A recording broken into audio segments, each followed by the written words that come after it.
Since its iteration in the mid-1980s, the BMW M3 has stood the test of time as a cult classic. Its sports car-like drivability and everyday practicality have made it an icon, especially with the last one being offered as both a coupe and a four-door. With the latest generation, though, things are a little different.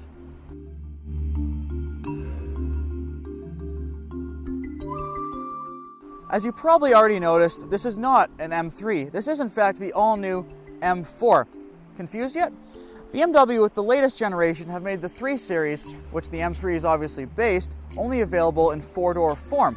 So the 4 Series is now the 2-door models, hence the M4.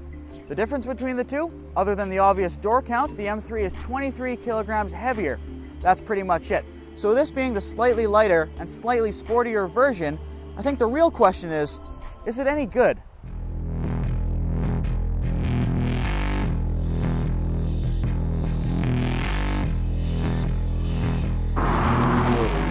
Alright, first things first is the engine. Now for the first time in M3/now M4 history, they've downsized the engine in the newest generation. Instead of a screaming V8, it's now an inline 6. But fear not, because this 6-cylinder is twin turbocharged, which means it's not only more powerful, but it's much more torquey as well, and it produces 425 horsepower to the rear wheels.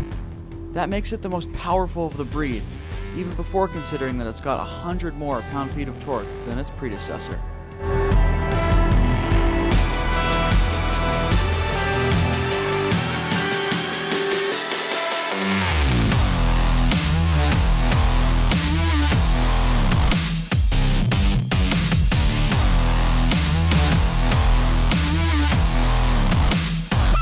Now, because of all that torque and that power, combined with this fantastic double clutch gearbox, provides one amazing performance car package. And the low end torque helps the handling immensely, especially when you get off the line and coming out of very fast corners, because you can get on the power a little quicker. I mean, you will get a little tail happy if you push it, but you just get that extra speed coming out of corners, and it's superb. I love it.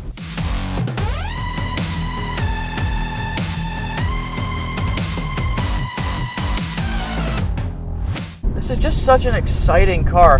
I mean, example number 1, the exterior, especially in this awesome blue color, but the side arches, the front intakes, the hood, the rear diffusers, even the lights, all of it just screams performance and screams attack mode. And I love that in a car, especially in an everyday car like this. And that brings me on to an interesting point. And this is exactly like what I said with the Jag XFRS I had on last episode. That's the appeal of these type of cars, is their day-to-day use. I mean, for example, this interior, it's extremely comfortable, still sporty though, but just a nice place to be, somewhere you could definitely do long drives. The back seats aren't completely useless. You can definitely fit stuff in the trunk. Very usable, but still with the sports car drivability. I mean, this car handles better than some 2-seater sports cars I've driven. And of course, that's always been the M3 and now M4 way. But it just adds so much to the appeal, and that's why they're so popular. That's why you see so many of them on the roads. And I had my doubts about this car just because they changed it down from a V8 to a V6. But the twin turbos help so much, and that torque is just so much fun to exploit all the time. And actually, my biggest worry, though, was the exhaust note. Now, with the M3, that V8 was loud and noisy and in your face, and it revved to 8,000. This one does not rev to 8,000, it revs to 7,000, but the exhaust note is still extremely loud. It's really good, it's really deep, and unfortunately you can't really hear it in the interior. And by that I mean they've done something that's kind of a faux pas in my book, is they've pumped the exhaust note through the sound system. And you can definitely tell, and it sounds really fake, and it does bother me a bit, and it does hamper the experience a bit, especially when you floor it, because it does sound very digital. So that's really my main issue with the car.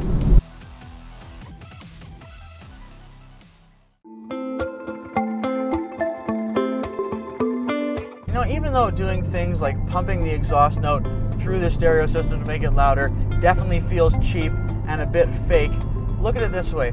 when you have a car that is this useful as an everyday car, I mean, for example, this interior is so comfortable, the suspension's comfortable, everything's just a nice place to be. You know where everything is, it's practical, you can fit 4 people in it easily, lots of trunk space, and drives amazingly, especially when you learn to exploit all the different driving modes and that awesome torque. Why would you really look for anything else? And like I said, that is so the appeal of a car like this. And it does it to a T. It's loud, it's shouty, it's in your face, especially in this color, but it's still refined as an everyday car. And that's something that is extremely valuable, especially in a place like Calgary where there's a lot of bumpy roads, and maybe you can only want one car. Maybe you don't have a 2-car garage, maybe you don't have room for 2 cars, or you don't want a 2-seater, that's fine.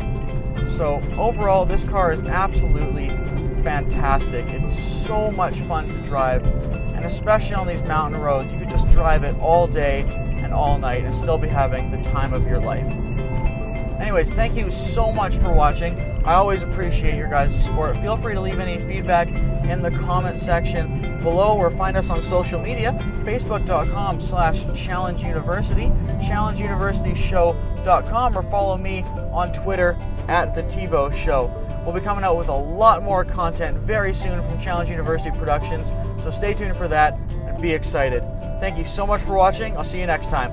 Cheers.